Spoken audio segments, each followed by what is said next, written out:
वो राम हमारे कण कण में है। ये कौन, जिनके जो कह रहे हैं लाए हैं उनके होंगे ही नहीं, और जिसके थे ही नहीं अब क्या ले आए। ये तो जब से हम आए हैं इधर हर जगह राम है। तो अब जो बेचारे ढूंढ रहे थे उनको अब अगर ऐसे मिल गया तो उनका क्या कह सकते हैं। I have no words for them. Kiran Chaudhary दबंग, जो फीमेल एम्पावरमेंट की बात आती है ना, किसी को देखना है लुक एट हर। सरपंच नहीं दिखेगा। कांग्रेस क्यों ज्वाइन किया आपने?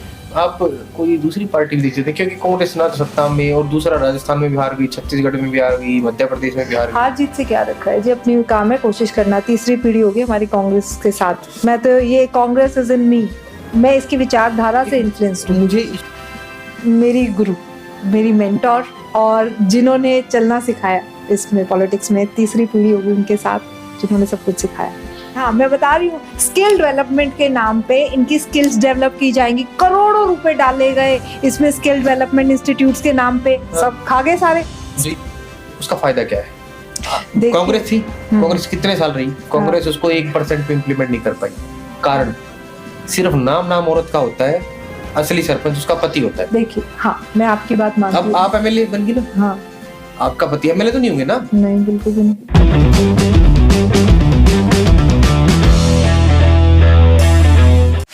नमस्कार साथियों, मैं हूं मोहित और आप देख रहे हैं देश हरियाणा। आज मैं पानीपत में आया हूं और मेरे साथ प्रियंका हुडा जी हैं। तो मैडम, मैं साफ साफ पूछना चाहूँगा आपसे, क्योंकि एज ए पॉलिटिशियन हमारा मिलना हुआ और हमारी बात भी हो रही थी। मैं बिल्कुल शुरू से शुरुआत करता हूँ। एक फीमेल होने के नाते बड़ा मुश्किल होता है कि पॉलिटिक्स में आना। तो आपके बचपन से करते हैं कि जन्म कहाँ हुआ था, 2-3 चीजें। जन्म कहाँ हुआ, बचपन कैसा था, माता पिता कैसे थे? मेरा जन्म पानीपत में ही हुआ, सिविल हॉस्पिटल में हुआ। पानीपत सिविल हॉस्पिटल में 5 मार्च 1983। I was born in Panipat, brought up in Panipat, MASD public school, वहाँ से मेरी स्कूलिंग हुई पानीपत से। 10th तक या 12th तक? 12th तक। I was school captain over there, 12th में। स्कूल कैप्टन क्या होता है? हमारे में नहीं होता था। हमारे में होता था। एक्चुअली मैंने 10th के बाद नहीं किया, मैं पॉलिटेक्निक चला गया। अच्छा। स्कूल कैप्टन होता है, जैसे हमारे MASD, मतलब उस टाइम का मैं बता सकती हूँ। काफी जैसे सभी क्लासेस होते थे, सेक्शंस होते, वी यूज्ड टू वोट कि किसको हमें स्कूल कैप्टन बनाना है। जैसे आप रिप्रेजेंटेटिव, स्टूडेंट्स का रिप्रेजेंटेटिव। आपने उस लेवल पे एक काइंड ऑफ वो देखा इलेक्टोरल सिस्टम, इलेक्ट करना क्या होता है। हाँ, कि तो उस टाइम पे स्कूल कैप्टन थी। और पढ़ाई में कैसे थे आप? आई वाज गुड मतलब देखिए, लड़का होने तो बताता हूं, लड़कियां गुड बोलती हैं तो यानी कि उस टाइम के हिसाब से 75-80, that was my league. That okay kind of. और बीटेक में मेरा था ऑनर 73%। बीटेक कहां से किया था आपने? कुरुक्षेत्र यूनिवर्सिटी की प्रॉपर केयू से? नहीं, प्रॉपर केयू से नहीं, इसराना NC कॉलेज से किया। NC कॉलेज से किया था, कंप्यूटर से। हाँ, कंप्यूटर साइंस। कैसा रहा एक्सपीरियंस वहां पे?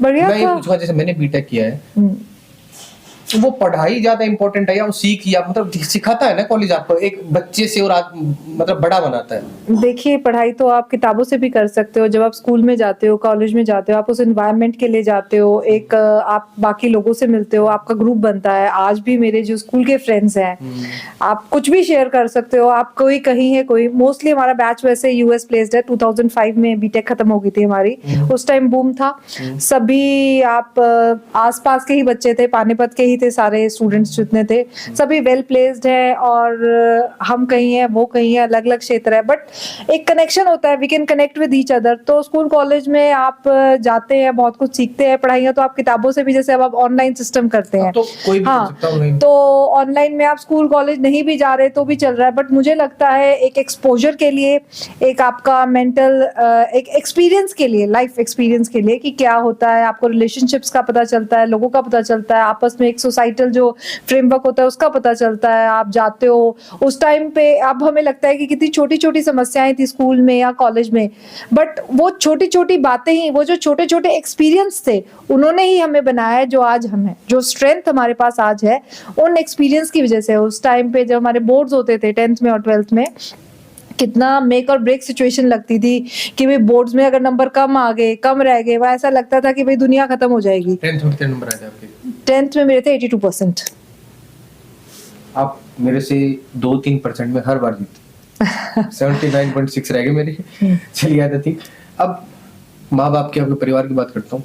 मम्मी पापा के साथ रिश्ता कैसा है, मतलब कि बचपन में कैसा रहा, क्योंकि आप पॉलिटिक्स में आई हैं, ऑब्वियसली उन्होंने सपोर्ट किया है। बिल्कुल। बहुत 90% गारंटी देता हूँ 90% लोग सपोर्ट नहीं करते ऐसे, तो यानी कि आपके मम्मी पापा के बारे में थोड़ा सा पूछना जरूरी हो जाता है। मेरे पेरेंट्स ऐसे हैं कि देखो बचपन में तो दे वर वेरी स्ट्रिक्ट, पढ़ाई की तरफ उनका बड़ा झुकाव था, जैसे सभी हमारे परिवारों में होता है कि सरकारी नौकरी इज एवरीथिंग फॉर अस। तो we have been raised like that कि भाई किसी ने जज लगना है, किसी ने डीसी आईएएस लगना है, वही उसी कंडीशन मेंटल कंडीशनिंग वही होती है हमारी। वैसे मैं किसान परिवार से आती हूँ और मेरे फादर एग्रीकल्चरिस्ट ही हैं, तो but he is a lawyer, मतलब उन्होंने कभी प्रैक्टिस नहीं किया लॉयर लॉ, बट मतलब ही वाज उन्होंने लॉ का डिग्री अपना किया है, BA LLB Kurukshetra university proper से। तो he knew the importance of education. Even my mother वो बीएड है, वो डिस्ट्रिक्ट वेलफेयर ऑफिसर भी थी, बट फिर कुछ घर की सिचुएशन ऐसी थी कि भाई उन्हें जॉब छोड़नी पड़ी, तो उन्हें भी एक्सपोजर भी था, उन्हें एजुकेशन का महत्व भी था। तो उन दोनों को ये था कि भाई education was their first priority for us.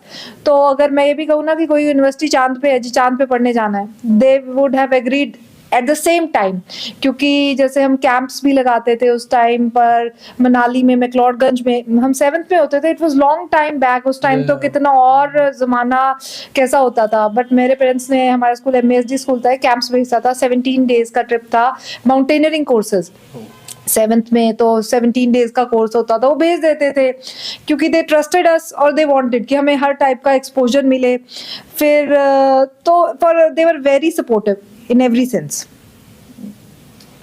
Mummy पापा, मम्मी ने कभी पिटाई भी की है? बहुत बार। It was very normal for us. मतलब पिटाई होती थी? It was very normal for us. जिस दिन नहीं, उस दिन लगता था कि भाई मार मुर के अपना करो, काम खत्म। Why this suspense? कब बंद हुआ ये? कब बंद हुआ? प्रताड़ना कब बंद हुई थी? जब तक पढ़ाई चली तब तक तो लग जाते थे छोटे मोटे चटुए। +2 तक लगभग डर था कि मार देंगे। हाँ, कि भाई पढ़ोगे नहीं तो पिटोगे। फिर उसके बाद नहीं रहा। हाँ ठीक है, फिर उन्हें लगा कि ठीक है सिंसियर हो गए हैं, पढ़ रहे हैं। But they were strict when it comes to studies. उनका था कि वो एकमात्र वो रहता है कि मेरी मदर कहती थी कि शिक्षित हो तो सब कुछ है, और अगर उनको लगता था कि लड़कियों का अपने पैरों पे खड़ा होना लड़कों से भी ज्यादा जरूरी है, क्योंकि आपको नहीं पता आप किन परिस्थितियों में पहुंच सकते हैं। तो मेरी मदर का शुरू से फोकस था कि पढ़ो, कुछ करो, अपने पैरों पे खड़े हो। और फिर मतलब ऐसा शादी वादी का कोई स्ट्रेस नहीं था, वरना I got married in 2013। It was quite late for me, but मैं यूपीएससी दे रही थी और भगवान की दया थी, अपनी मेहनत थी कि प्री हो ही जाता था। 4 अटेम्प्ट्स होता प्रीलिम्स। प्रीलिम्स कितने हो जाते? मेरे प्रीलिम्स 3 बार हो गए थे। फर्स्ट टाइम नहीं, मैंने 4 किया था। फर्स्ट 2006 वाला था, फर्स्ट अटेम्प्ट था, वो नहीं हुआ था। बाकी प्रीलिम्स हो जाता था, मतलब वो तो मैं लिस्ट में बिल्कुल बिना डाउट के देख लेती थी कि अच्छा प्रीलिम्स हो गया। फिर मेंस नहीं हो पाया था, फिर बड़ा दुख भी होता था। बट फिर मेरे पेरेंट्स, जैसे आज रिजल्ट आया, वो स्क्रीन के आगे बैठना देखना, फिर कहते थे नहीं हो जाएगा, नहीं हुआ तो चल कोई नहीं, गोडी डाल के और पढ़ ले। दैट वाज देयर लाइन कि इधर उधर मत देखो, ये मत करो। बट वही था कि लगे भी उसी में हुए थे, पता ही नहीं चला कितने साल कैसे निकल गए। बट मजा भी आता था, अच्छा भी लगता था। मैं तो सच्ची कहूँ वही है। अब अपने स्टूडेंट्स को मैं कोचिंग भी देती थी। अपना जब नहीं हुआ 2009 के बाद मैंने कोचिंग स्टार्ट की कि भाई हम नहीं बन पाए, बाकी बच्चों को पढ़ाएं। 2005 में दिल्ली गए थे? हाँ, 2005 कॉलेज खत्म करके मैं दिल्ली चली गई थी। फिर फर्स्ट 1 साल में रही थी राजेंद्र नगर। कॉलेज कहाँ से आपका? क्या कॉलेज में आपने? एनसी कॉलेज इंजीनियरिंग कर। बीटेक की भी आपने? हाँ, उसके बाद लॉ के लिए 2005 में गए। 2005 to 6 मैं राजेंद्र नगर में रही। फिर 2006 मैंने दिल्ली यूनिवर्सिटी का एग्जाम दिया। मेरा 2006 में प्रीलिम्स भी दिया। दिल्ली यूनिवर्सिटी का law CLC campus law centre का एंट्रेंस भी दिया। एंट्रेंस मेरा हो गया क्लियर। फिर हॉस्टल लिया वहाँ DSSW दिल्ली सोशल वेलफेयर जो हॉस्टल है मेन रोड पे, ये वहाँ लिया कि भाई अकोमोडेशन इजी हो जाता है। फिर वहाँ रह के तैयारी की, अच्छा माहौल था, सब कुछ बढ़िया था और तैयारी कर रहे थे। देखो बाकी तो। फिर कब तक रहे आप वहाँ? मैं वहाँ रही 2009 तक। आपने 2009 में फिर अपनी कोचिंग स्टार्ट की? 2009 में जब मेरा लास्ट अटेम्प्ट था, जब मुझे था कि नहीं अब तो पक्का हो जाएगा, नहीं हुआ। फिर थोड़ा टाइम मुझे लगा मायूस होके तो क्या हाथ लगता है। तो मतलब I am sort of person कि मैं ज्यादा डिप्रेस नहीं रह सकती और दुखी नहीं रह सकती। तो कुछ तो था कि अपने आप को थोड़ा मोटिवेट करने के लिए what is next that is the next thought. मेरे को मतलब ज्यादा टाइम नहीं लगता वो आने में। तो मैं ठीक ठीक है कोचिंग देंगे, पढ़ाएंगे बच्चों को।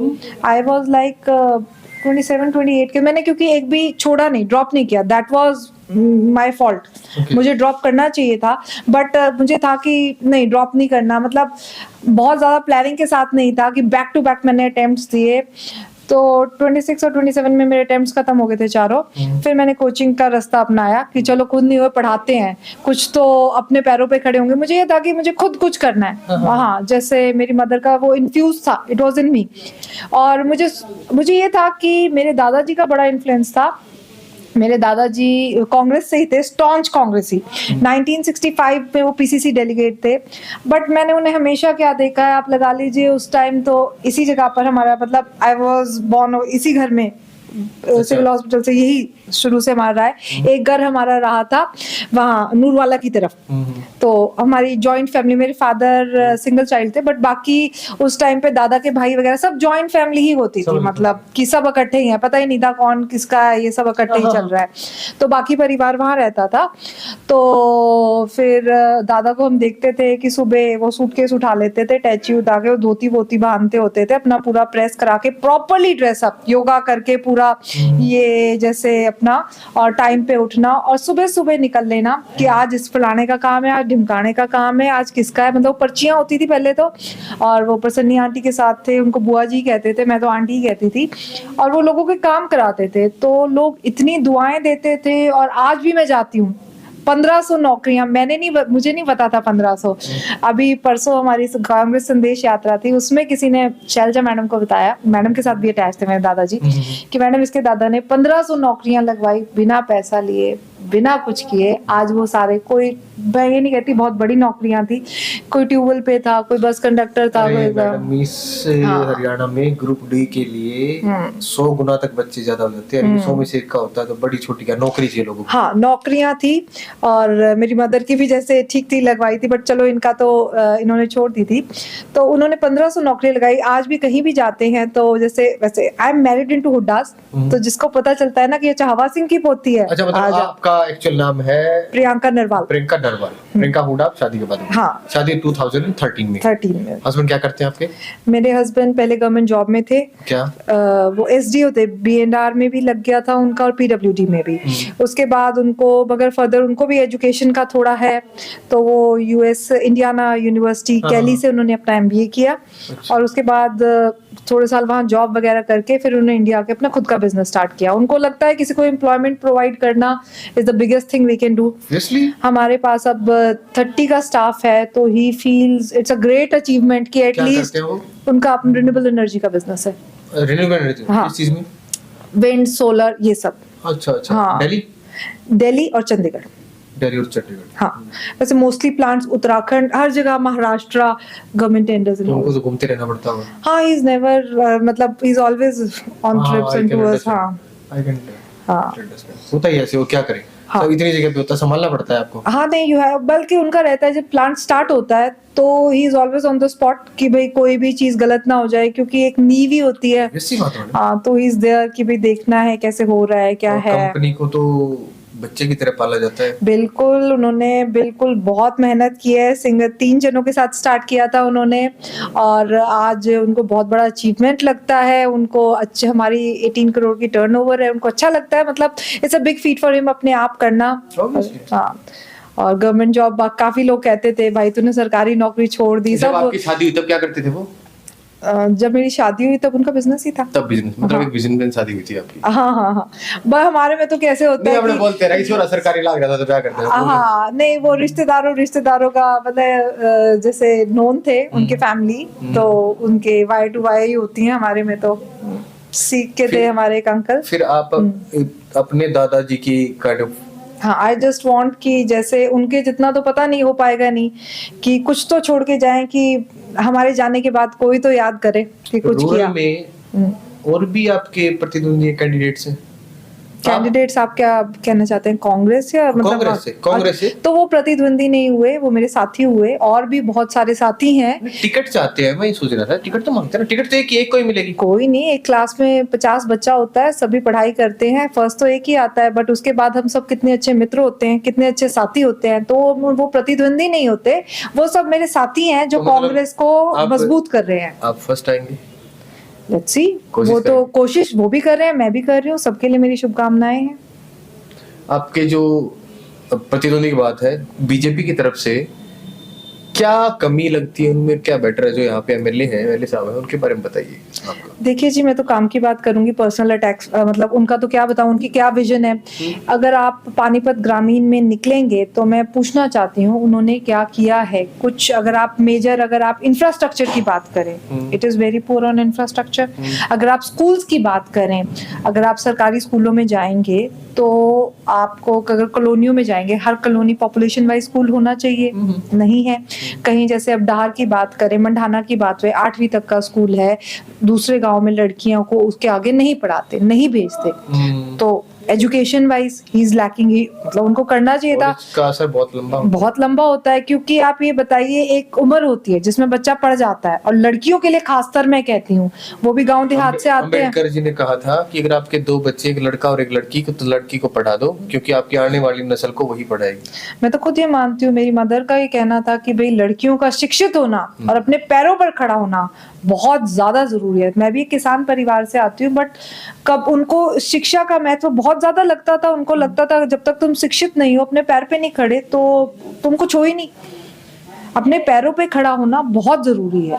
तो वो भी गांव देहात से आते हैं, उन्हें पता है कि गांव में बच्चों को बाहर भेजना कितना, लड़कियों को भेजना कितना मुश्किल है, तो उन्हें तो कोशिश करना चाहिए हर गांव में एक स्कूल हो और 12th तक हो। और ये भी चाहे अब ये जो वर्तमान सरकार है, सरकारी स्कूलों को बंद कर रही है किस कंटेक्स्ट पे कि प्रॉफिट मेकिंग नहीं है, कम है। तो मैं पूछना चाहती हूँ कि सरकारों का काम स्कूल खोलना है या बंद करना?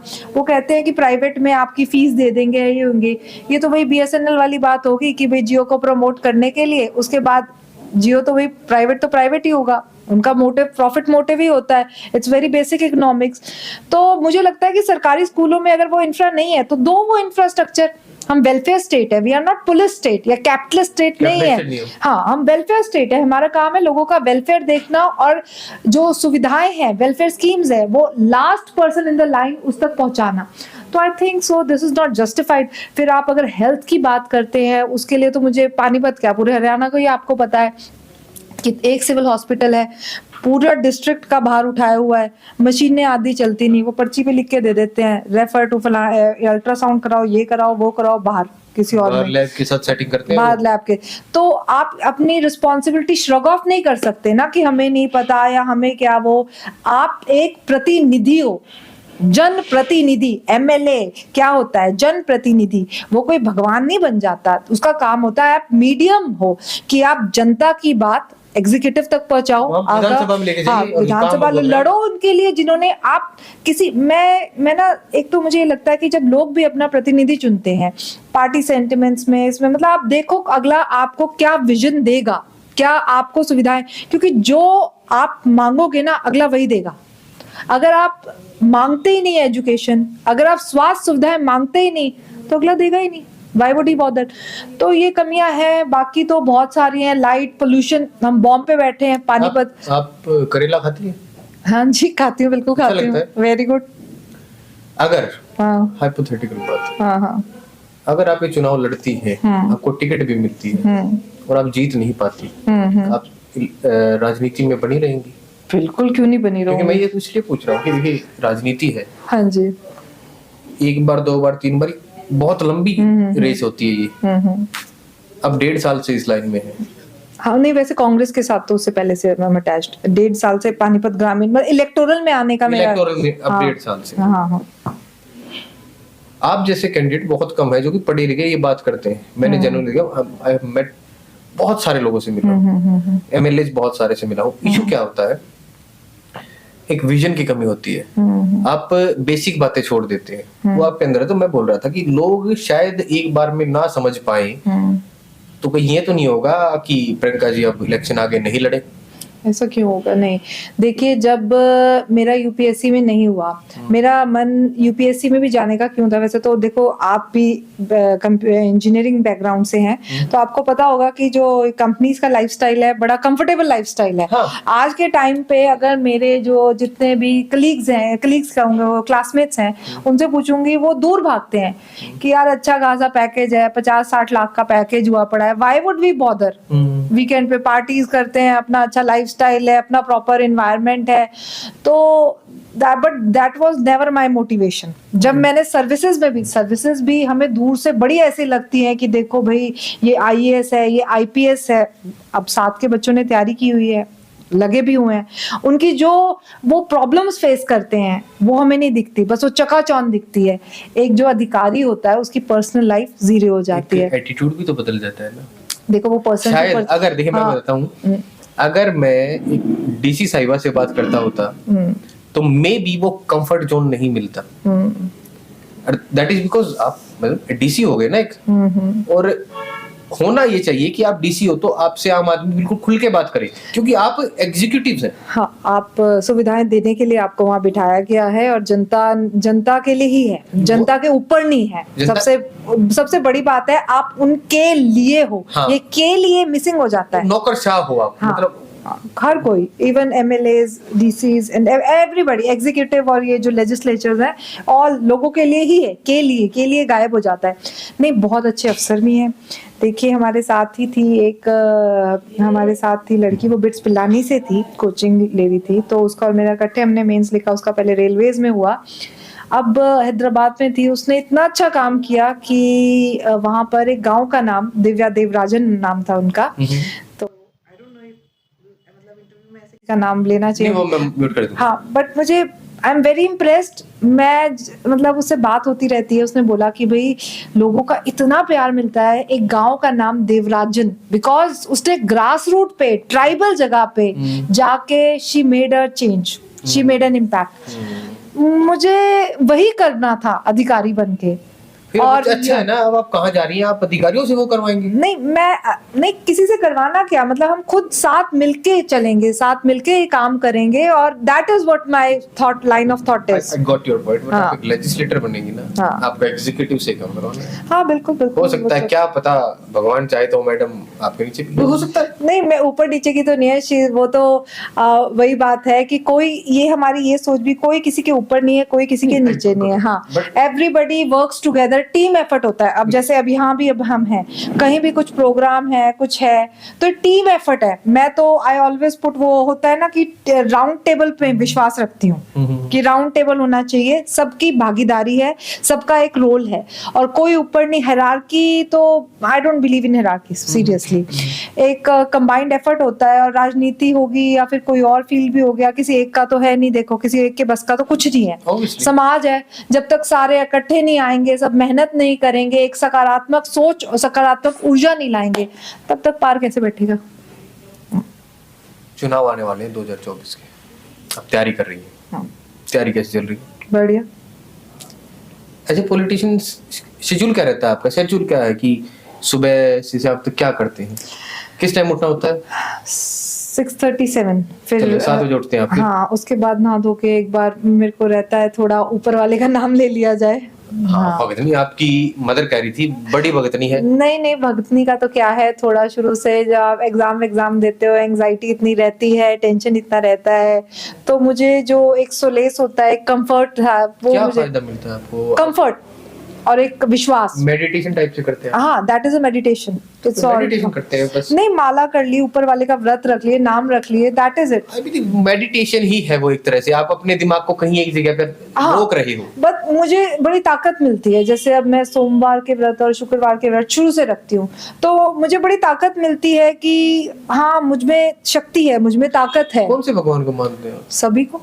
ये व्रत रखे जाते हैं किसी पर्टिकुलर भगवान? वो तो चलो वैसे ऐसे सभी को, सब इष्ट है हमारे, और हम तो हरियाणा से हैं, हम तो वैसे अपने बड़े पूर्वजों को भी भगवान मानते हैं, पितरों को। हमारे पितरों को भी ज्यादा माना जाता है। सबसे पहले उठ के पितरों का ही, बड़े दादा, छोटे दादा, गाँव के दादा खेड़े, हाँ, दादा खेड़े, बाड़ली माता, भितरली माता, चुराहे वाली माता, तो हम तो अपने आसपास के सराउंडिंग्स को ही भगवान मानते हैं, तो हम भेदभाव यकीनी नहीं रखते। आईएएस का पेपर होता था, मेरा इंटरव्यू होता था, उससे पहले लोग तो तैयारियां कर रहे होते। मेरी मम्मी क्या करती थी कि चल दादा खेड़े की चादर उड़ाया, 10वीं है, गांव में दूध चढ़ाया खेड़े पे। मैं कहती थी मम्मी, बट ठीक है, लगता था कि लगता नहीं हाँ, सुपरस्टिशन नहीं। नहीं बिल्कुल नहीं, उनका विश्वास है, किसी के विश्वास को सुपरस्टिशन कह ही नहीं सकते हम। कोरोना आया था ना, तो मम्मा ने देख लिया कहीं की कुंडली होती है ना अपनी चटनी कुंडली वाली, उसके अंदर वो होता है छोटा, उसको खड़ा करना होता है। I don't know what kind of, मुझे दिखा और वो सही में खड़ा है।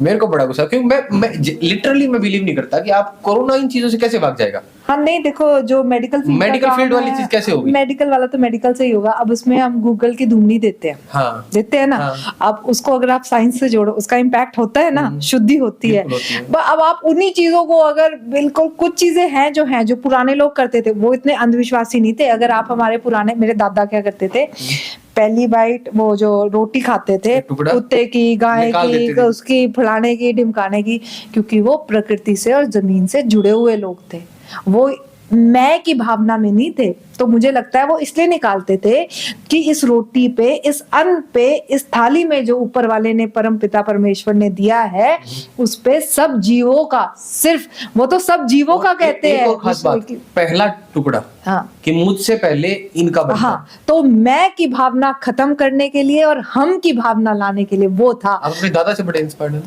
रही उनके साथ में, पापा और मम्मी का तो पता ही नहीं था। वो शुरू में तो काम में ही लगे रहते थे, क्या पता होता है मम्मी पापा का, दादा दादी पालते हैं। और he was very strict about school. छुट्टी मार ली तो मतलब उस दिन तो पिटाई नहीं, वो डांट इतनी लगा देते थे कि अब स्कूल छोड़ के आऊंगा, ये वो। हम छुप जाते थे कि भाई 2 बजे तक छुपे रहो। वैसे वो डांटते नहीं थे, क्वेश्चंस बहुत पूछते थे। अच्छा, इसका प्लूरल क्या है, ये टेबल क्या है। He was very much. कितना पढ़े थे वो? पटवारी थे वो पहले तो। कितना पढ़े, 10वीं तक तो की होगी, 10वीं तक पटवारी आता था, तो ग्रेजुएशन कर लिया। हाँ, और ही वाज वेरी अवेयर। घूमना होता था पार्टी की तरफ से, तब कांग्रेसी थे, पढ़े लिखे कम थे, तो घूमते थे। तो हैदराबाद भी जाते थे, वहां से ड्रेसेस भी लाते थे, तो एक्सपोजर था। तो कभी से देखा है? आपके हस्बैंड नहीं बोलते कि क्यों पॉलिटिक्स में जरूरत क्या है आपको? नहीं, क्योंकि देखिए काम उनका भी ऐसा है भागा दौड़ी का, आपका भी ऐसा है भागा दौड़ी का। आपका तो मिलना वो इतना यूएस जैसा काम हो गया, आपका तो अपॉइंटमेंट लेनी पड़ती होगी, अब मिलेंगे। नहीं, ये तो देखो आज के समय में अगर आप प्राइवेट में भी हो तब भी सब, आप 9 to 5 तो होता नहीं, जॉब कर रहे हो, सब अपना लाइफ। वैसे भगवान की दया से मेरी फैमिली, इधर वाली भी बड़ी सपोर्टिव है, उधर वाली भी सपोर्टिव है। अच्छा, मतलब सासू की रोला नहीं हुआ कभी भी नहीं भाई, कभी भी नहीं। मतलब वो टिपिकल वो चीजें नहीं हुई? नहीं, मेरी सास और ननद, मैं कहती हूँ तुम तो धब्बा हो भाई सास और ननद पे। वेरी सपोर्टिव, बहुत सपोर्टिव है, भयंकर। मतलब if you will meet them you will be like कि मेरी ननद को सारे कहते हैं आपकी बहन है, क्योंकि वही भाग रही होती हैं, भागा दौड़ी कर रही हैं, कुछ कर रही हैं, सब अपना भी काम छोड़ के। तो I am blessed that way, I am blessed with people. आप लकी रहे कि घर पे भी और आपके ससुराल में और मेरे फ्रेंड सर्कल में भी आजादी देते हैं। हाँ, सबसे बड़ी बात आजादी होती है ना लड़कियों की। मैं ये मानता हूँ, मेरे एक फ्रेंड है, उनका वो चलाते हैं, क्लासेस वगैरह देते हैं, तो वो बोलते हैं कि लड़कियों को कुछ ज्यादा नहीं, उनको सिर्फ थोड़ी आजादी चाहिए होती है। चाहे वो ट्यूशन के बहाने मिल जाए, चाहे वो पढ़ाने के बहाने मिल जाए, वो चाहते हैं कि थोड़ी आजादी तो मिले, कुछ बाहर दिखे। तो इस मामले में आप ब्लेस्ड है। ठीक है। हाँ, हमेशा मतलब मुझे आजादी का भी एक इशू लगा ही नहीं, क्योंकि ये मेरे मतलब यही है ना, आपने वो नहीं पता, लेकिन अगर सोसाइटी में लिटरल सेंस में बताना, मोर देन 70% घरों में ऐसा ही होता है, आजादी नहीं मिलती। आपने मुझे बताया कि 8वीं क्लास का स्कूल है, 10वीं क्लास का स्कूल है, उससे आगे नहीं भेजते। अब जो लड़की 8वीं तक पढ़ी है, वो बताइए, वो बच्चा होगा, बच्चे की सबसे पहली टीचर माँ होती है। वो क्या सीखेगी, अपने बच्चे को क्या सिखाएगी? Very true. डिपेंड तो यही है ना। देखिए, इस मामले में आप पीढ़ियां खराब कर देंगे ऐसे करके, तो बिल्कुल कर देंगे। मैं इस मामले में सरकार का भी एक रोल मतलब हम लिटरेसी रेट कहाँ तक लेके आए हैं, कहाँ से कहाँ तक। ये कहते तो है कि कांग्रेस ने 70 साल में क्या किया, बट कहाँ लिटरेसी रेट था, कहाँ एजुकेशन था, और कहाँ कांग्रेस मेहनत करके देखो, मोस्टली जैसे रही इनका जगह है, बाकी सरकारें भी रही, कहाँ लेके आए, और वर्तमान समय में ये उसको कहाँ लेके जा रहे हैं, क्या एजुकेशन का स्टैंडर्ड ये बना रहे हैं। अब एक उदाहरण ही होता है, हमारे जो हरियाणा की शान थी, महिला पहलवान थे, वो कितनी लड़कियों के लिए उदाहरण था कि भाई अपनी लड़कियों को कुश्ती में या पहलवानी में डालो, इसकी बबीता की तरह, विनीता की तरह या साक्षी मलिक की तरह। टोटल जितने मेडल आते हैं हरियाणा के more than 50% हरियाणा के हैं कि इनकी तरह बनेंगी। आज वही परिवार क्या सोचता हो, क्यों दुखी हो रहे हो, उनका हाल देख लो ना, क्या होगा, इनका क्या होगा। तो क्या एग्जाम्पल हम भी बाहर गए थे, जब कोचिंग के लिए गए थे, हमें पता था कि हम एक एग्जाम्पल सेट कर रहे हैं कि भाई फलाने की लड़की गई, पढ़ी लिखी और अच्छे ढंग से रही, अपने वालों को भी भेजो बाहर। तो we are also examples for the society, for our surroundings. बड़ा पिक्चर नहीं भी ले, अपने आसपास के घरों के लिए तो है ही। तो ये गलत इन्होंने एग्जाम्पल सेट किया है। इनको लड़कियों को बाहर बेटी बचाओ बेटी पढ़ाओ का नारा देते हुए इन्होंने उन्हीं बेटियों के परिवारों में एक नकारात्मक सोच, उसके बाद वो संदीप सिंह वाला जो केस था, मतलब करना क्या चाह रहे हैं मुझे ये नहीं समझ में आ रहा। जो इनके हेड बनाए जाते हैं उनके साथ उन पे इस तरह के इल्जाम होते हैं, या तो आप उसे क्लैरिफिकेशन दो ना, अगर आपको लगता है वो निर्दोष हो उसको लोगों के आगे रखो, क्योंकि लोगों में तो अपनी लड़कियों के लिए क्लैरिफिकेशन नहीं दोगे तो लोग सोचेंगे वही होगा। बिल्कुल हो, और उसका नेगेटिव इम्पैक्ट है। बिल्कुल ऑब्वियसली। कितनी एक भी बच्ची की अगर शिक्षा उसकी वजह से प्रभावित हुई तो that is a failure on the part of government. अब हो गए 8:30-9 बजे तक आप भक्ति करती हैं कि किस टाइम तक? उसके बाद आधा घंटा जस्ट, आधा घंटा। उसके बाद अपना नाश्ता वाश्ता किया, अपना तैयार हो खाने में गए। क्या खाते हो? हमारे क्या घर मतलब काइंड ऑफ आपका मतलब ये हो ना कि ऐसा खाना बताइए जो भी कभी बोलो, किसी को बोला जाता है यार क्या खाएगा, बाहर अंदर कहीं भी क्या खाएगा, तो आप एक डिश होती है कि वो खिला दे, क्योंकि आप ईज देखते हो ना, तो चटपटी हो ना, अच्छी भी लगे, पेट भी भर जाए। क्या है आपकी डिश फेवरेट? अब मैं सच्ची बताऊं तो पहले तो बड़ा ऐसा लगता था, गांव से जो भी आ जाता था ना, पास में गांव है पहले ये, और पहले क्या होता था नाश्ते में, क्या गांव से आ गया भाई मेथी आ गई, मेथी की रोटी बना ली, बथुए का साग बना लिया, घिया पता नहीं क्यों सारे साल बल्क में लगती थी घिया। मेरे को तो पहले तो आई यूज्ड टू से कि भाई सारा साल घिया लगती है क्या, घिया भेज दी। फिर वो थोड़ी बहुत वो भिंडी लगा के रखते थे और वो टिंडे, तो हमारे घर तो मोस्टली वही बनता था। ये राजमा दाल, मुझे लग्जरी लगती थी ये सब चीजें। अब कि भाई क्यों नहीं बनाते, इनको लगता था कि हरी सब्जियां जो आ रहा है वो बना रहे हैं। फिर अब तो सब कुछ ही वही बात है, वो आदत पड़ गई। मैं अपने हिसाब से बात करता हूँ कि मुझे कोई कहीं बार जाना, मैं दाल रोटी दे दो भाई, सिंपल दे दो, क्योंकि मेरे को डर लगता है क्या पता और कुछ मंगा लिया मिल क्या जाए, खाने में ना खाया जाए। तो ऐसे आप नॉर्मली खाने में क्या पसंद करती हैं अगर आपको एक मील के हिसाब से देखा जाए तो? मैं रोटी और कोई भी सब्जी। कोई भी सब्जी? हाँ कोई भी सब्जी। घिया चलेगी?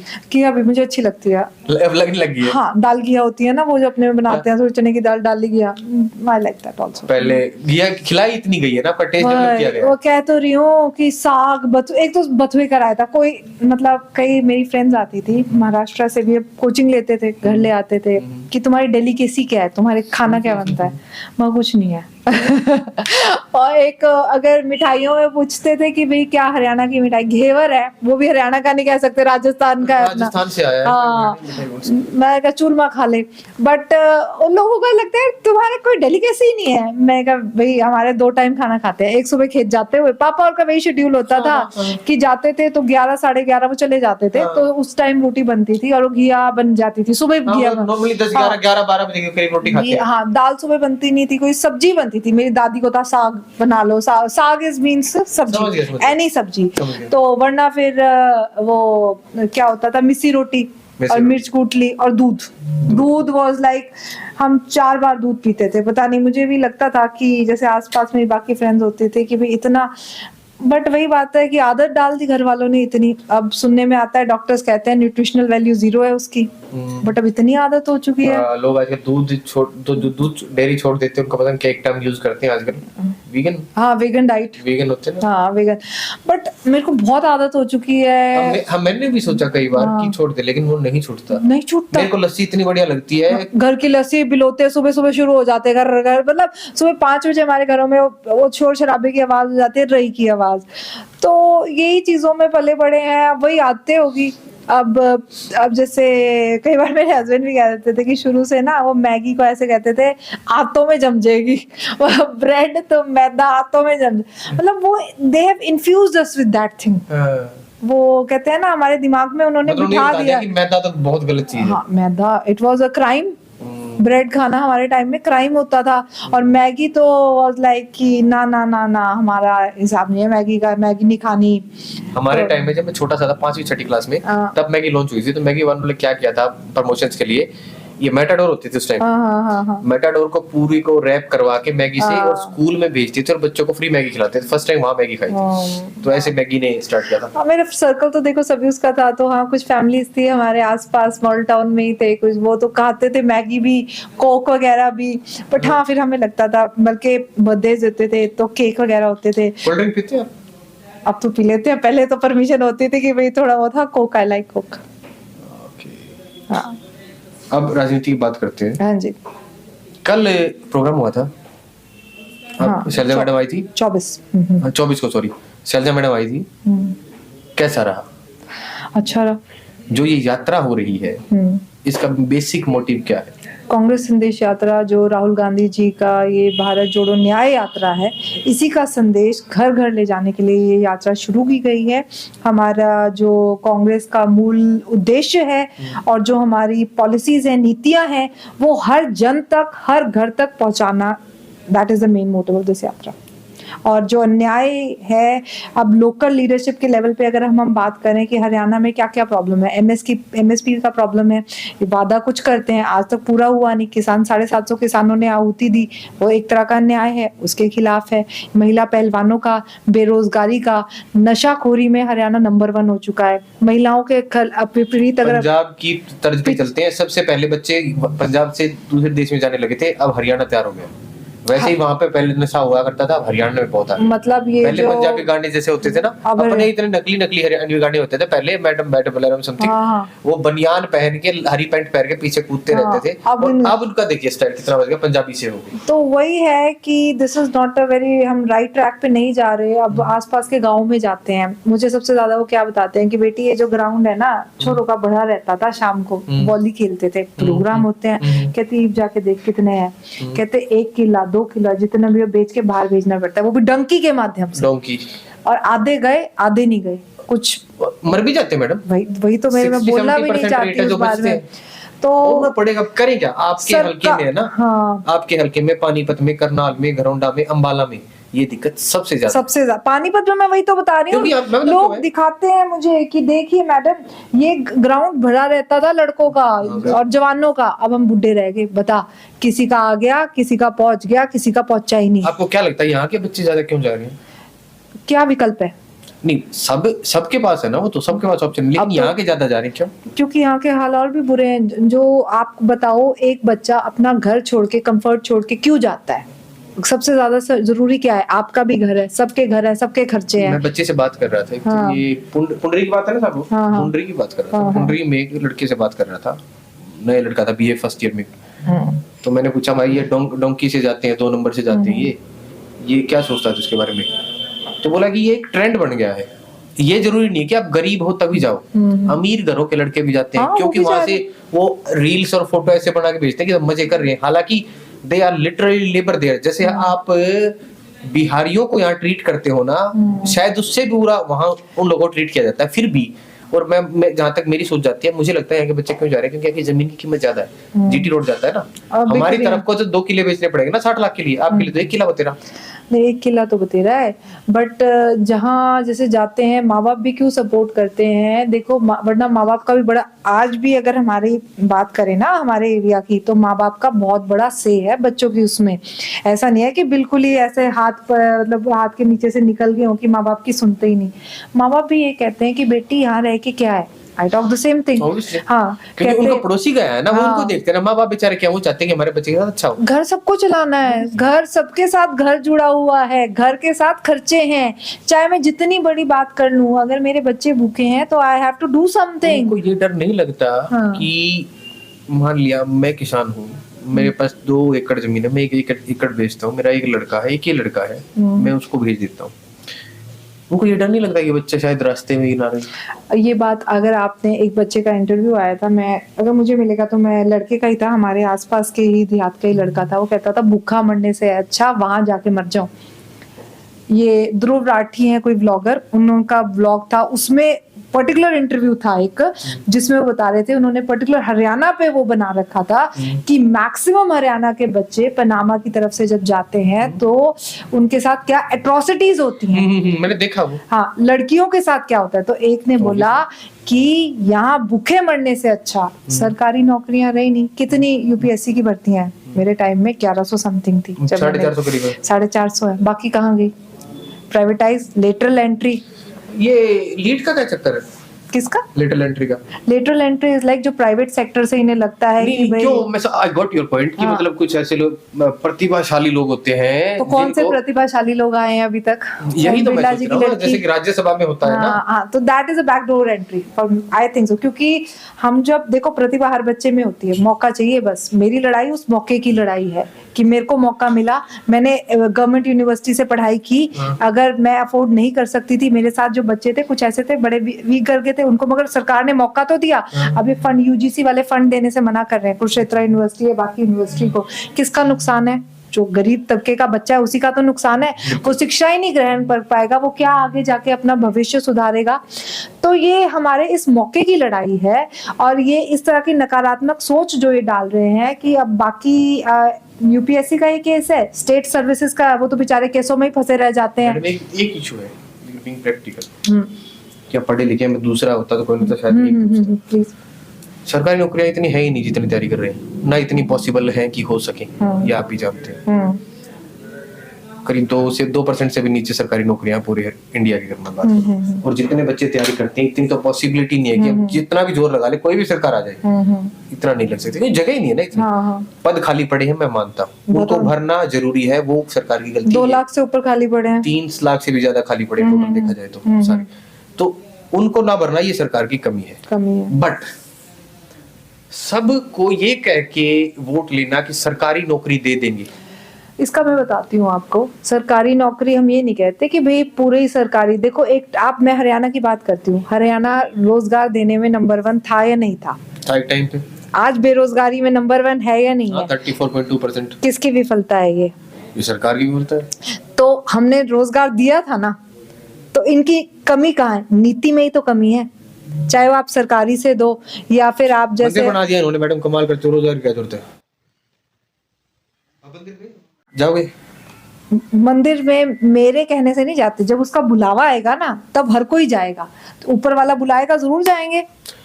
शंकराचार्य जानते हैं आप? तो जानते हाँ। हमारे सनातन धर्म में सबसे ऊंचा एक पद शंकराचार्य को दिया है। 4 शंकराचार्य, कोई भी नहीं आया। उन्होंने अपना कांड भी बताया। आप उसके बारे में बता पाएंगे थोड़ा, क्यों नहीं गए वो? उनका कहना है कि भाई एक तो कंप्लीट नहीं हुआ था मूर्ति, आप जो तो प्राण प्रतिष्ठा और जो प्रॉपरली जिस तरीके से रीति रिवाज से करी जानी थी वो नहीं थी। भाई अगर तुम सच्ची में, मतलब जो सच्चा भक्त है ना, वो चाहता है कि जो प्रोसीजर्स को, अगर ये कहते हैं कि प्रोसीजर्स ही सही है, वो शास्त्रों के हिसाब से शास्त्रों के हिसाब से करना चाहते थे, इन्होंने नहीं किया। आधा अधूरा उसमें इलेक्शन चक्कर में कर दिया। आप क्या कर सकते हैं उसका? ये दैट वाज द रीजन। एक शंकराचार्य का इंटरव्यू देखा था मैंने, उनका कहना था कि लोग एक गलत फहमी में जीते हैं।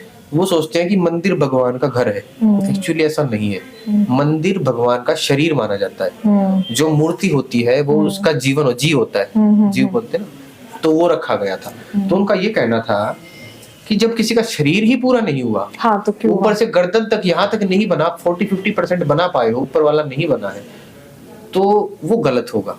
आप उसमें प्राण प्रतिष्ठा कैसे कर सकते? Very true. लेकिन किया गया, फिर भी हो सकता है। मुझे विडंबना एक लगती है मैडम, बीजेपी धर्म की राजनीति करती है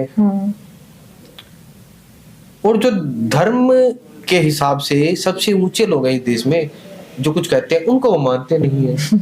बीजेपी अपने स्वार्थ की राजनीति करती है, धर्म की भी नहीं करती। जो मर्यादा पुरुषोत्तम श्री राम थे, उन्होंने ताकि हिंसा ना हो अपना तख्त तक छोड़ दिया था, भाइयों का प्यार बना रहे। उन्होंने कभी अपने लिए नहीं सोचा।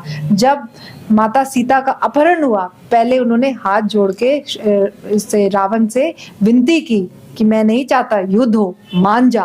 पहले विनती की थी ना, तो he was a humble person.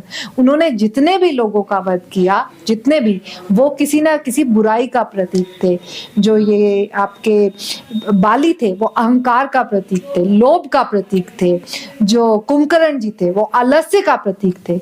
तो जो हमारे पूज्य है, आराध्य देव हैं श्री राम, वो उन्होंने ये थोड़ा कहा था कि अपने स्वार्थ के लिए तुम मतलब बंटवारा कर दो, लोगों को आपस में बांट दो धर्म के आधार पे, तो ये तो उनके खिलाफ ही चल रहे सबसे हैं। बड़ा स्लोगन पता है आज के इंडिया में? हाँ जी, क्या?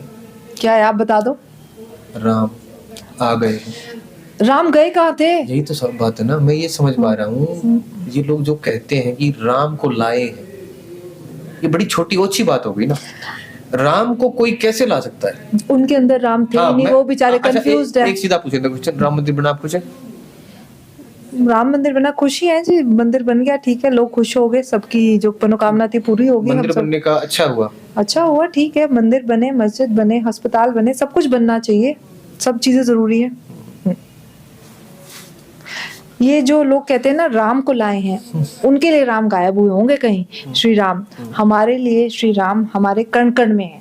आप गांव में जाओगे, मैं किसी का फोन भी उठाती हूँ ना, अभी भी बात करूंगी, राम राम कहते हैं पहले। हाँ, मैं नमस्ते भी करने की कोशिश करूंगा, हाँ नमस्कार जी, नहीं राम राम जी, वो अगला मुझे राम राम कहेगा, मुझे कहेगा राम राम वो, मतलब that is the first thing they say कि नमस्ते, तो namaste is not in our culture, ये नहीं है, राम राम राम राम बेबे। मेरी भी आदत है, हाँ। किसी से बात करता हूँ तो राम राम कह के बात करता राम राम, तो राम हमारे कण कण में है।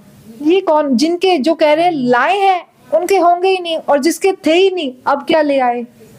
ये तो जब से हम आए हैं इधर, हर जगह राम है। तो अब जिन जो बेचारे ढूंढ रहे थे, उनको अब अगर ऐसे मिल गया, तो उनका क्या कह सकते हैं। I have no words for them. आगे की क्या तैयारी है? आगे की अपनी जमीनी स्तर पर मेहनत कर रहे हैं, पूरा परिवार लगा हुआ है, और बस लड़ते रहेंगे अंत तक। टिकट नहीं मिलती तो भी लड़ेंगे आगे तक। चलते हाँ, राजनीति के, आपको ये पूछ रहा था, राजनीति आपके लिए ये किस तरह का प्रोजेक्ट है? तो ये होता है कि भाई मैं 5-7 साल ट्राई करूंगी, it's a long term process for me. मुझे है कि you will be a proper politician, proper I want to be in this field. और आपको तो एक बेनिफिट भी होगा, एज ए फीमेल बेनिफिट हो सकता है, क्योंकि जो लॉ आ रहा है उसमें शायद 33% कर दें। देखिए अब वो भी कितना बड़ा भ्रम इन्होंने किया कि लागू हो गया, लागू हो गया, लागू लागू हो नहीं गया। हुआ, हाँ वो वही, 29। हाँ वही, दैट इज आल्सो। तो आप देखो एक बात बताइए, एक बड़ी गलत बात होती है, सरपंच हमारे यहाँ पे औरतें बहुत, वो रूल बना हुआ है, उसका फायदा क्या है? देखिए- कांग्रेस थी, कांग्रेस कितने साल रही, कांग्रेस उसको 1% पे इम्प्लीमेंट नहीं कर पाई। कारण सिर्फ नाम औरत का होता है, असली सरपंच उसका पति होता है। देखिए, हाँ मैं आपकी बात मानती अब हूँ। आप एमएलए बन गई ना, हाँ, आपका पति एमएलए तो नहीं होंगे ना? नहीं बिल्कुल भी नहीं, तो आपको भी दिखेंगे भी नहीं। लेकिन सरपंच ऐसे हैं, मैंने इंटरव्यू किया है, जो असली सरपंच है, सरपंचनी है ना, वो तो चाय बनाने जा रही है, वो साहब सामने बैठे हैं, तो वो बोल रहे हैं कि पूछो क्या पूछना है। फिर मुझे बात हो जाता है कि ये सरपंच नहीं है, तो इनसे पूछने का क्या तुक पड़ना। इस बारे में आपको बोलती हूँ, देखो फायदा तो हुआ है। जो लेडीज जो इस तरह की थी, जो चौखट से बाहर भी नहीं निकल पाती, जो इनकी ऑफिशियल मीटिंग होती है उसके लिए तो वो निकलती होंगी। तो ये तो डिपेंड करता है कैंडिडेट पे, जब तक वो खुद हिम्मत नहीं दिखाएंगी। देखो अब सब कुछ परोस के दे दिया, खाना तो खुद ही है। ये जरूरी है क्या? आप उठा सकते हैं, अगर इम्पोर्टेंट है तो कोई दिक्कत नहीं। नहीं कोई नहीं, I will talk to him later on, it's my brother, कहीं ना कहीं कुछ उसका लंबी चलेगा। तो ये कैंडिडेट पे डिपेंड करता है, और बहुत ऐसी महिला सरपंच है जो अब आ रही हैं, एक्सपोजर तो मिलता है, मानते हो या नहीं मानते आप? बिल्कुल मिलता है। एक्सपोजर है ना, बाकी गांव की औरतों से बेटर आदमी है। कितना भी चाहे, आखिर में साइन तो उसी के होना। और जो पब्लिक जो मीटिंग है, उसकी ऑफिशियल मीटिंग है, वही जाएगी। तो बहुत फायदा है इसका, और कभी ना कभी ऐसा हो जाएगा कि आपको वो सरपंच नहीं दिखेगी, सरपंच नहीं दिखेगा। कांग्रेस क्यों ज्वाइन किया आपने? आप कोई दूसरी पार्टी भी देखते थे, क्योंकि कांग्रेस ना तो सत्ता में, और दूसरा राजस्थान में भी हार गई, छत्तीसगढ़ में भी हार गई, मध्य प्रदेश में भी हार गई। हार जीत से क्या रखा है जी, अपनी काम है, कोशिश करना। तीसरी पीढ़ी होगी हमारी कांग्रेस के साथ। मैं तो ये कांग्रेस इज इन मी, मैं इसकी विचारधारा से इन्फ्लुएंस्ड हूँ। मुझे इशू इस बात का है, जब कोई भी वोटर या कोई भी पॉलिटिशियन पार्टी डिपेंडेंट हो जाता है, उसमें इशू है। मान लिया किसी सीट का एग्जांपल लूं मैं, लेट्स सी बड़ौदा में बाई इलेक्शन हुए थे, वहां पे नरवाल साहब है, बालू बोलते हैं, मेरे बिल्कुल गांव के साथ मेरे वो आंटी है, वो एमएलए बन के आए। उनका राजनीति में कुछ नहीं था ऐसा कभी। हुड्डा साहब का सिर पे हाथ था, 21 लोगों की लिस्ट गई थी, सब में लास्ट में नाम था, वो पास होके आता है। सबको पता वहां पे जाट वोटर 92,000 है। वो 12-12,500 से किन से जीते थे? क्या नाम था उनका पहलवान का? योगेश्वर दत्त से 12 साढ़े 12,000 से जीत जाते हैं। अब आपके साथ ऐसा नहीं है मेरे ख्याल से, और ना किसी के साथ होना चाहिए, क्योंकि आपको इंडिविजुअली पॉलिटिक्स करनी है ना। आप पार्टी डिपेंडेंट हो गए तो दिक्कत भी आ गई। हो सकता है कि अपने आपकी में पार्टी देखो, कोई गलत फैसला ले रहे हो, आपको वो पसंद ना हो, स्टैंड तो लेना चाहिए। स्टैंड देखो, लेना चाहिए। बिल्कुल, वरना फायदा क्या। जो बातें हम कर रहे हैं, देखो कॉन्साइंस की बात होती है अपने अंदर की। आज जो बात हम कर रहे हैं, अगर उसमें हम खरे ही नहीं उतरे, मैंने कहा ना, हम जनता के प्रतिनिधि हैं। अगर हमें जनता के लिए ऊपर आवाज उठानी पड़ी, सरकार के, हमारी सरकार होते हुए अपने लोगों के खिलाफ भी उठानी, तो उठानी चाहिए, क्योंकि आपकी पावर नहीं है ये, उन 2.5 लाख लोगों की पावर है जिन्होंने आपके हाथ में टेम्परेरी 5 साल के लिए दी है कि तेरा काम ये है कि तूने बात रखनी है, तो इस बात को तोड़ मरोड़ के मत रखियो। 2.5 लाख लोग यहाँ के बोल रहे हो क्या आप? पानीपत ग्रामीण। अच्छा, 2.5 लाख लोग वोटिंग कितनी है? वोटिंग 170 मेरे ख्याल से हो जाती है, पोल होती है, पोल हो जाती है। बड़ा है ये, देखा जाए तो 2.5 लाख तो बहुत होते हैं, क्योंकि नॉर्मली बढ़ गई होगी, अब तो ज्यादा भी 1.5 के आसपास की पॉपुलेशन होती है ज्यादातर जहाँ में। 253 वैसे 2,53,000। पिछली बार जो इलेक्शन हुआ था उसमें कांग्रेस दूसरे नंबर पर रही थी। नहीं, कांग्रेस की तीसरे नंबर पे रही। दूसरे पे कौन था? दूसरे पे कौन था इधर, मेरे ख्याल इधर वो थे जजपा। वो तो बीती बात हो गई अब। तो अब लड़ाई टिकट की है। आजकल आप जो पॉलिटिक्स करते हैं वो टिकट के लिए करते हैं या वोट के लिए करते हैं? मैं तो वोट के लिए कर रही हूँ, बाकी टिकट तो part and parcel of the process है। ठीक है, टिकट ऊपर वालों को देखना है, वो हमारे हाथ में नहीं है। वही है जो हमारे हाथ में है, हम वो कर सकते हैं। टिकट नहीं मिले तो लड़ेंगे? नहीं, हम अपनी कांग्रेस पार्टी को मजबूत करेंगे, संगठन में काम करेंगे, मतलब हाँ, जमीनी स्तर पे काम करेंगे। जो जिसको मिलेगी उसका साथ देंगे, वो जीतेगा तो जो समस्याएं हैं उसके पास लेके जाएंगे, दैट्स इट। आपके अंदर वो नहीं है कि ना मेरे को टिकट नहीं दी तो मैं लड़ूंगी? मैं और मेरा कब पता है, वैसे मुझे लगता है मेरे ख्याल से 10 साल 20 साल कभी तो ऐसा समय आएगा कि मैं और मेरा खत्म होगा, कभी तो आएगा, अभी 10-15 सालों में, क्योंकि जनरेशन मुझे लगता है अगली तो सुधरेगी। क्योंकि जब तक हम इस मैं और मेरा में रहेंगे ना, अब हम ये इंडिया बिफोर इंडिपेंडेंस पढ़ते हैं, विपिन चंद्र, हम देखते हैं तब राजनीति एक मतलब किस लिए होती थी? सेवा के लिए होती थी। अगर आज मैं ये वर्ड यूज भी कर दूं ना कि मैं सेवा के लिए कर रही हूँ, मुझे बहुत बुरा लगता है, क्योंकि मोस्टली लोग ये वर्ड यूज करके ना इसका मिसयूज ज्यादा होता है, शर्म आती है वर्ड यूज करते हुए, बट होनी चाहिए। पॉलिटिशियन की खुली आम इमेज बन चुकी है नॉर्मल की, कि सच बात है, गांव वाले लोग भी ये तो भाई ऐसे ही, वो आप है ना एज ए पॉलिटिशियन, दिक्कत क्या आती है, आप आम लोगों से दूर हट जाते हो। होना नहीं चाहिए। और विपरीत, अब अगर पत्रकारों की बात करें, हम जितने भी न्यूज़पेपर देखते हैं बिफोर इंडिपेंडेंस के, वो बेचारे अपने सारे रिसोर्सेज प्रेस में लगाते थे देश की भलाई के लिए, कि भाई क्रांतिकारी रेवोल्यूशनरी आइडिया स्प्रेड हो, और सरकार ऐसे एक्ट्स लाती थी कि भाई उनका सब कुछ जब्त हो जाए, फिर भी लोग देश सेवा में न्यूज़पेपर चलाते थे। वही उसके साथ है, मतलब प्रिंट मीडिया के साथ है।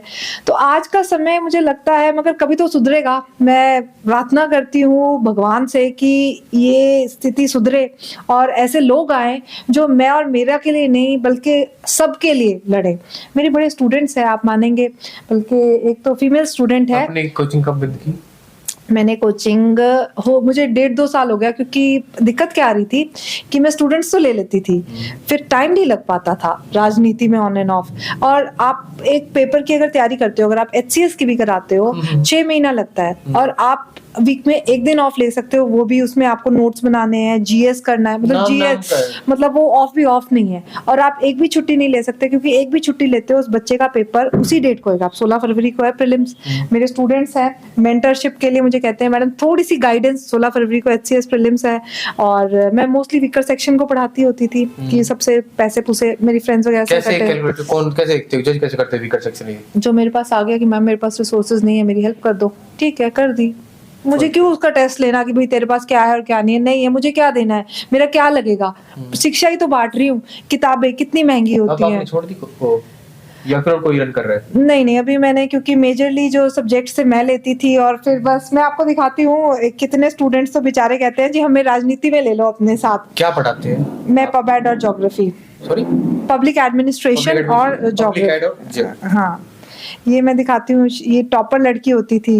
अब ये बेचारी देखो, इसका मेरी 24 का प्रोग्राम था, ये मुझे लिखे जा रही है मैडम मेरा ये है, मैंने इसकी तैयारी कर ली क्या? अब मैं इसे बस फोन पे यही कह सकती हूँ कि आई एम विद यू, क्या करूँ?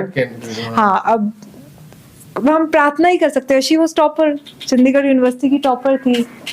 हाँ हाँ 5 मिनट। उसके बाद कुछ स्टूडेंट्स ऐसे होते हैं जो जैसे जो राजनीति में आना चाहते हैं।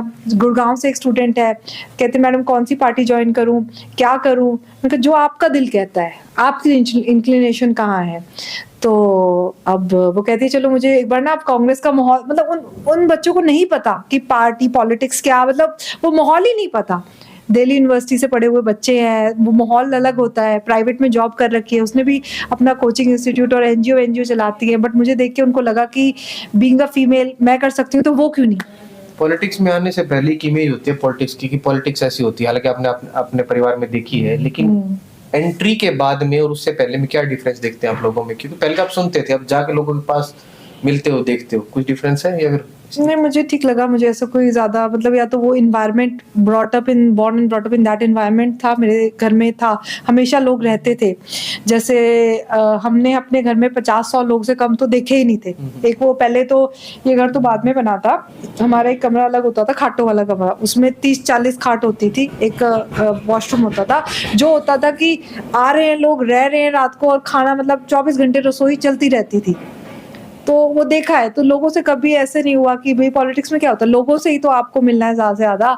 तो I have always seen that type of thing. चलिए लास्ट एक छोटा सा राउंड है, रैपिड फायर करूंगा, हालांकि मैंने लिखा नहीं है, इट में टेक टाइम, बट मैं एक पॉलिटिशियन का नाम लूंगा, उसके बारे में आपके मन में जो भी बात आती है आपको क्विकली बतानी है, ठीक है? भूपेंद्र सिंह हुड्डा। बहुत बड़े नेता हैं, बहुत अच्छे नेता हैं, हमारे बड़े हैं। शैलजा मैडम। मेरी गुरु, मेरी मेंटोर, और जिन्होंने चलना सिखाया इसमें पॉलिटिक्स में, तीसरी पीढ़ी होगी उनके साथ, जिन्होंने सब कुछ सिखाया। दुष्यंत चौटाला। बहुत एनर्जी है उनमें, मतलब युवा। एक और बात, मैंने कब कहा था कि आपको सारी पॉजिटिव बोलना है? पॉजिटिविटी तो सबके अंदर होती है। नहीं, नेगेटिविटी मुझे लगता है सब देखते हैं। कमी क्या है? कमी जो उन्होंने प्रॉमिस किया वो नहीं हो पाया, दैट्स इट। क्या प्रॉमिस किया? युवाओं को नौकरी प्रॉमिस की थी उन्होंने, किसानों को प्रॉमिस किया था, जो उनके हक थे वो प्रॉमिस किए थे। ऊपर से उन्होंने जमुना पार इनको भाजपा वालों को भेजने का प्रॉमिस किया था, सबसे बड़ा promise, that is not fulfilled.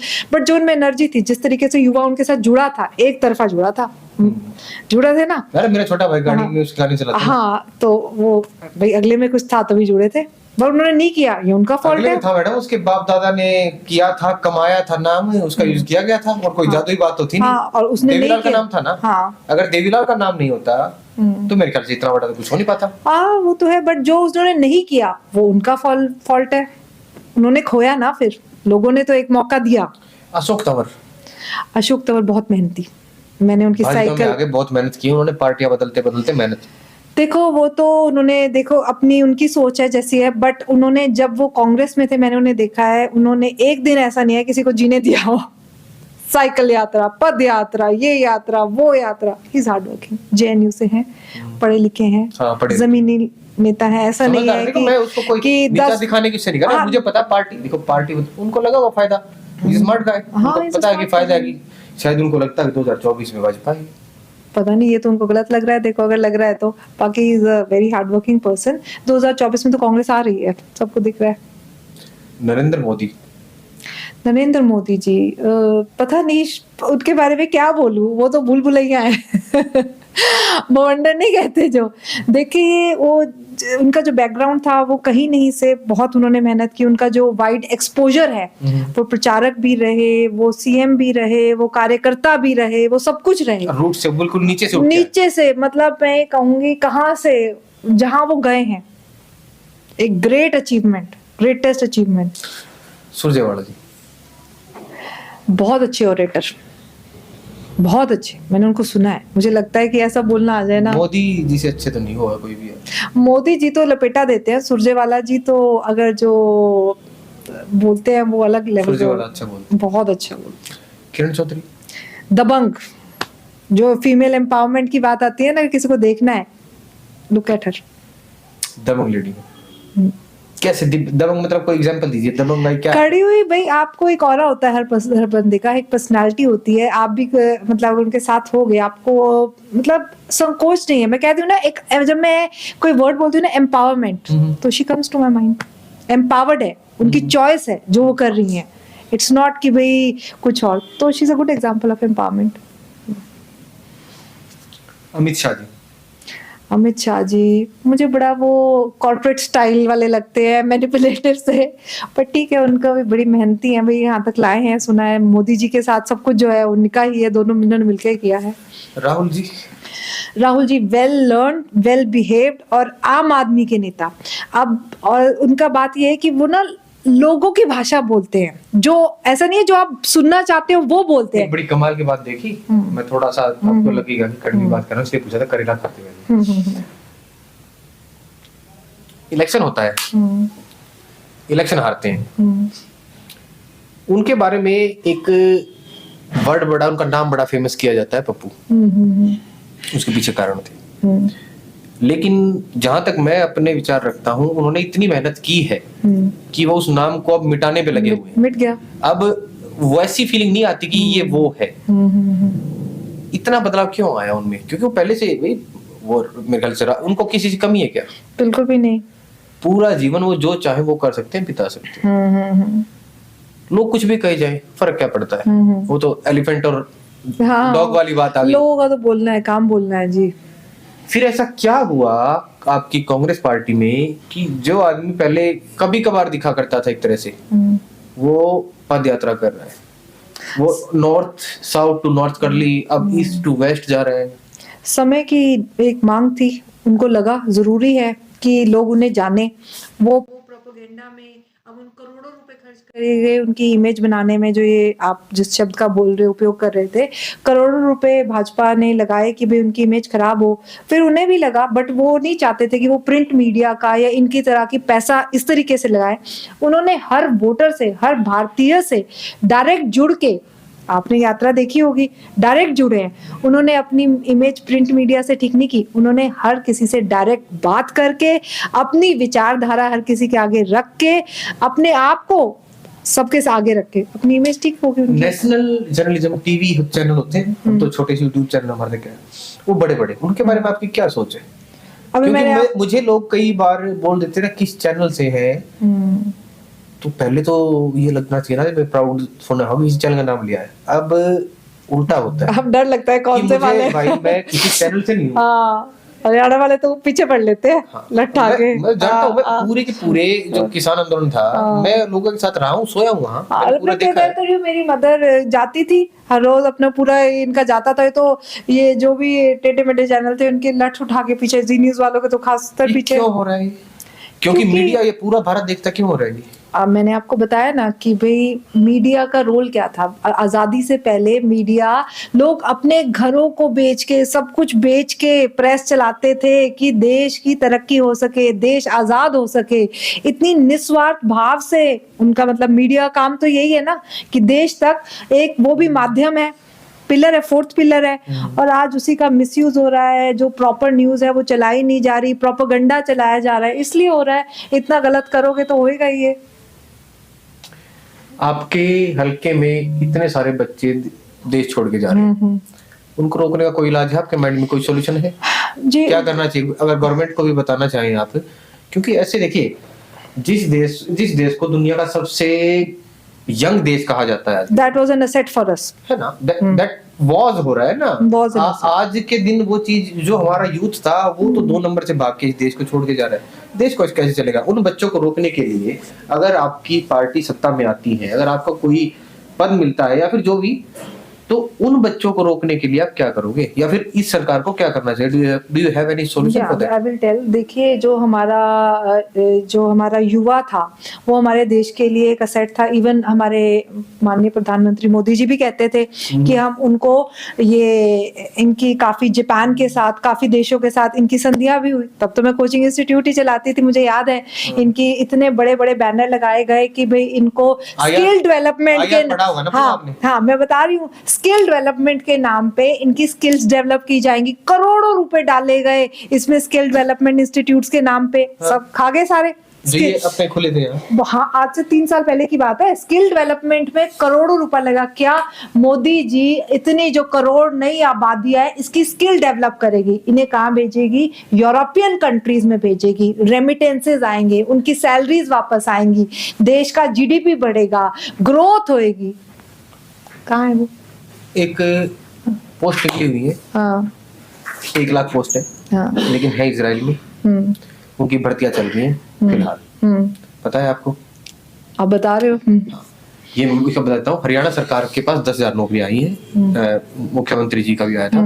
10,000 नौकरियां हैं, जिनमें से आप एक छोटे काम होते हैं ना, हेल्पर, हाँ वही खेत वही में काम तभी करने वाला, बात कुछ भी, होगी। हाँ हाँ, मतलब नॉर्मल इस तरह का मिले, टेक्नीशियंस, मैकेनिकल, बिल्कुल बिल्कुल, प्लम्बर हो गया, हाँ हाँ, दिस काइंड ऑफ थिंग्स।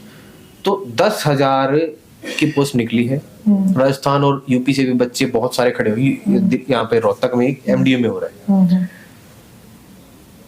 जिस देश में वॉर चल रही है वहां भेजना इज वेरी रिस्की।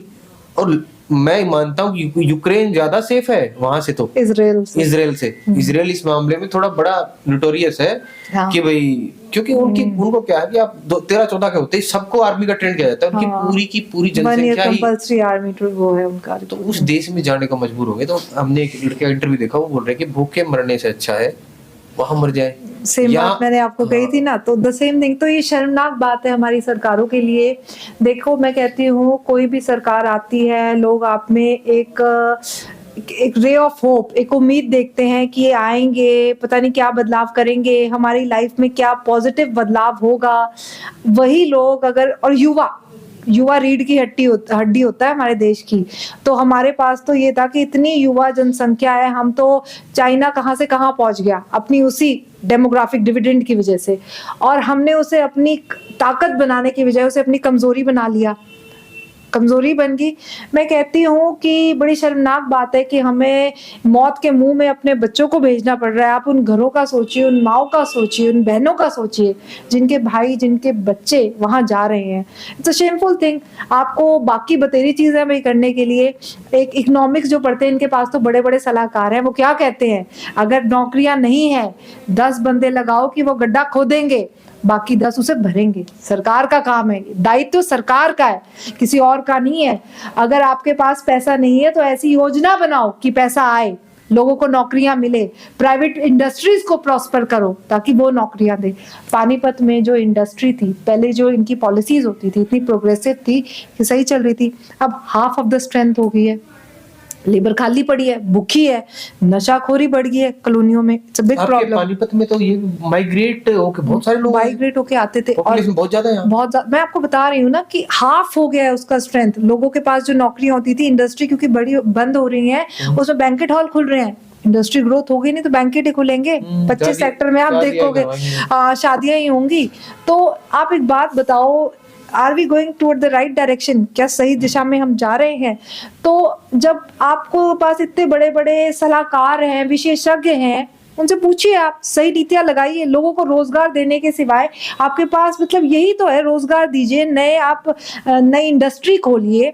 आप बताइए, ये कहते हैं कि भाई हमने PSUs को प्राइवेटाइज कर दिया। PSUs को आप प्राइवेटाइज कर रहे हैं कि भाई ये सही चल नहीं रहे। किसकी गलती है सही नहीं चल रहे?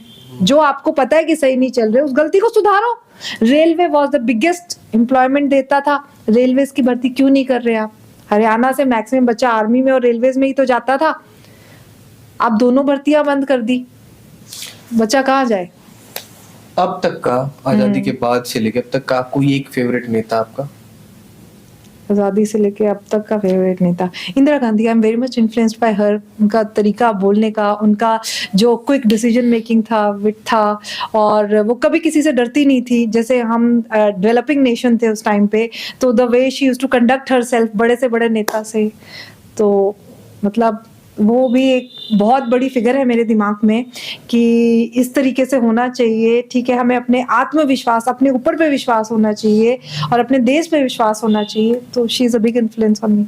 मेरे लिए बता देता हूँ, मेरे लिए अटल जी हैं, क्योंकि he is kind of man of principles. एक वोट के लिए उन्होंने अपनी एक सीट वोट थी, उसने सत्ता छोड़ दी थी। कोई बात, उनका भाषण था ना इतना बड़ा। शायद बीजेपी में सबसे बड़े धुरंधर नेता रहे। कहते थे ना, right man in the wrong party. उनको बोलते, खुद ही बोलते, हाँ, right man in the wrong party. बोलते थे कि आप आदमी सही हो, पार्टी बदल के पार्टी बदल दो। वो फिर इज्जत करते थे सभी की। वो क्या कहते थे कि जब विद्रोह जो सरकार के खिलाफ कोई बोलता है या विद्रोह करता है, उन्हें देशद्रोही कहने लग जाए, तो मतलब सरकार का पतन हो रहा है। वही कहते थे ये बात। आज के टाइम में देखो, किताबें पढ़ती हैं आप? पहले तो बहुत, अब ये है कि जब समय मिलता है तब। कभी मूवीज भी अब जब समय मिलता है तब मैं I like to spend time with my family. मैं बैठ जाते हैं मम्मी और के साथ बैठ के, हमारे यहाँ मजलिस लगी रहती है, मतलब कोई ना कोई आता हाँ रहता है। बैठे ही रहते हैं। और फिर जैसे तो टाइम ही नहीं लगता, किताबें मूवीज, फिर है टाइम पे सो जाते हैं रात को भी, कभी इधर चले गए उधर चले गए, वरना दफ्तर चले गए बैठ गए, तो ऐसा टाइम मूवीज और उसका। ओके। तो अंत करते हैं। अंत में मैं चाहूंगा कि आप अपने हलके के और हमारे दर्शकों और हरियाणा के लोगों के लिए एक मैसेज दें कि क्या कहना चाहते हैं। सबसे पहले तो मैं मेरे हल्का वासियों को और हरियाणा वासियों को गणतंत्र दिवस की बहुत बहुत शुभकामनाएं देना चाहती हूँ, और ये याद दिलाना चाहती हूँ कि आज का जो दिन आया है, हमारा संविधान लागू हुआ था आज के दिन, ये आसानी से नहीं आया है, बहुत ज़्यादा कुर्बानियों से आया है, बहुत बलिदान से आया है। और जब हम कुर्बानी और बलिदान की बात करते हैं तो जिसने वो कुर्बानी दिया, बलिदान दिया, उसमें मैं की भावना नहीं थी। उसने अपने आप को भूल के, अपना धर्म जाति सब त्याग करके उसने देश हित में अपने आप को कुर्बान कर दिया, अपना बलिदान दे दिया। तो उसी भाव के साथ हमें अपने देश को आगे ले जाना है, क्योंकि जो हमने ये स्वतंत्रता प्राप्त की है, जो हमारा संविधान लागू हुआ है, जो हमारा देश आज जिस स्थिति में है, वो किसी एक दिन के परिश्रम से नहीं है, ये इट्स अ कंटिन्यूअस प्रोसेस। और आज़ादी इज अ कंटिन्यूअस प्रोसेस। हमें जो अब बेरोजगारी से आज़ादी चाहिए, हमें जो हमारे देश में अन्याय चल रहा है, जो महिलाओं के साथ शोषण हो रहा है, जो अपराध हो रहा है, उससे आज़ादी चाहिए, हमें नकारात्मक सोच से आज़ादी चाहिए, हमें हर तरह की गलत विचारधारा से आज़ादी चाहिए, और हमें अपने देश को प्रगति की ओर ले जाना चाहिए। धन्यवाद। That's it. ये सुना आपने प्रियंका हुडा को। अब मैं अपने विचार रख देता हूँ। शायद लगभग जितने मैंने लोगों के इंटरव्यू किए उनमें से मे बी आप सबसे ज्यादा पढ़ी लिखी हैं, इन ए सेंस कि आपने 4 बार ट्राई किया है। तो कोशिश और वो मेहनत को मैं बड़ा अप्रिशिएट करता हूँ लिटरली उस, क्योंकि You forget everything. दिन नया। तो आपको खासकर पानीपत वासियों के लिए एक पढ़ी लिखी नेता है, विजन बहुत अच्छा है। और अगर आप डिबेट होती है, अगर आपकी कंपटीशन है डिबेट के लिए, आप रेडी होंगे? हाँ, मैं कर लेती थी, पहले मैं पीसीसी प्रवक्ता भी थी। अभी मान लिया if in future I start debate for kind of आपके दूसरी पार्टी की, तो आप हाँ, डिबेट में ओके रहेंगे? I am good with debate, sensible जो है, चिल्लम चिल्ली तो आई डोंट डू। अगर कुछ सीखता है तो factual बात करें। हाँ, फैक्ट्स आई कैन डू, तो that is okay with me. आप देख लीजिएगा, अभी जैसे यात्रा में दोबारा पार्टिसिपेट करना जब भी होगा, I am okay with debate. Haryana news वगैरह पे आई डू दैट। तो बड़ी पढ़ी लिखी नेत्री है, नेता व्हाटएवर, इट्स फाइन। बड़ी पढ़ी लिखी नेत्री है, और विजन वाइज मुझे बड़ा अच्छा लगा, क्योंकि ये जड़ों को समझती है। अगर आप कोई काम कर रहे हो, कोई भी आपकी नीति चल रही है, तो उसका इफेक्ट क्या होगा, लॉन्ग टर्म इफेक्ट क्या होगा, उसका आफ्टर इफेक्ट क्या होगा, उसके पीछे आप कितने लोगों को दबा रहे हो। मान लिया, जैसे एग्जाम्पल देता हूँ मैं राम मंदिर का ही, मैं बड़ा खुश हूँ राम मंदिर बनना, ठीक है, लेकिन राम मंदिर बनाने के लिए कहा जाता है कि 150 से ज्यादा मंदिर गिराए गए। कुछ मंदिर तो 1000 साल पुराने थे।